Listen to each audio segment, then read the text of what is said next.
David, thanks very much. Yes, Tobruk, we're in Central Square here. It's the last major city before the Egyptian border. Benghazi is actually around about 500 kilometers in that direction, so we're a long way from the front line there. The front line, of course, further to the west of Benghazi. But the effects of what's going on there are very much being felt here. What's happening behind me at this King's Mosque is, if you can see through the crowd of people here, is the funeral of a fighter who was killed on the front line earlier today. We've had gunshots ringing out, prayers have been held. Many fighters have gone from Tobruk to the front line. You can see the flags and the banners, flags of independence, which replaced the green flag of Gaddafi's time. And also here, there's a lot of children here, as you can see. And look at some of the signs. Mama Clinton, please help me, that says thank you Sarkozy, that's supposed to be, I think. Mama Hillary, please help me. So the children appealing for help too. Let me bring in Ashraf again, who's an English teacher, or was an English teacher until the troubles started here in Tobruk. Tell me about what's happened to the man whose funeral we're having here today.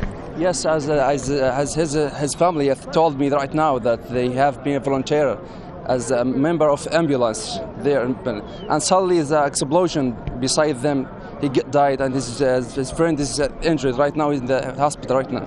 He's in intensive care? Yeah, in intensive care right now. And how often are you seeing scenes like this here at Tobruk? Yes, for 4 years, daily we have one shaheed. 4 days? 4 days, yes. Right, and there are many fighters from Tobruk going to the Yes, front a lot of them, yes. And when you look at the children around here, I think you've got your nephew here, yes, holding your hand. When you look at the children of Libya, what do you think about what's happening here in the country?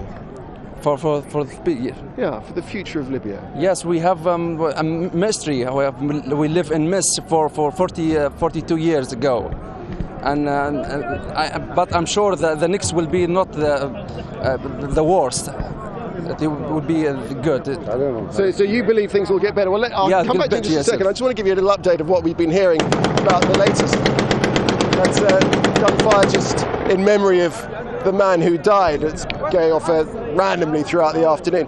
We've been hearing about bombing in Uqaylah with thick smoke rising also out of Ras Lanuf. This is again to the west of Benghazi. All this has been going on for days now. And the big problem, the big worry is that if Brega is taken, and apparently we're hearing also that Brega has been bombed, is under attack, then after that the next stop could be ZAWIYAH. And if that happens, after that we have Benghazi and possibly even Tobruk. So things are moving on apace. So if I can come back to you, Ashraf.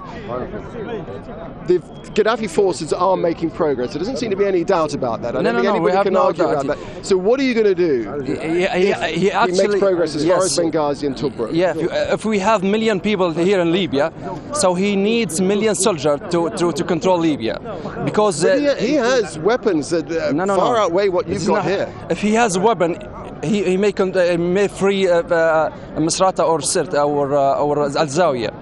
But he has now enough military. Right you don't think he can take the eastern country? Most of them are mercenary, like you know, and they have nothing to do here in Libya. Okay, Ashraf, we'll leave it there for the moment. Just one passing thought, David, before I hand back to you. Just to my right, you can't actually see it through the crowd, there's a delegation of tribal elders holding a meeting, and they're making a declaration because apparently Muammar Gaddafi suggested that this is a big tribal area, a lot of different tribes, and to an extent they've been at each other's throats over the years, but they're making a declaration right now saying that they are totally united behind the cause and they all want Gaddafi to go. Back to you.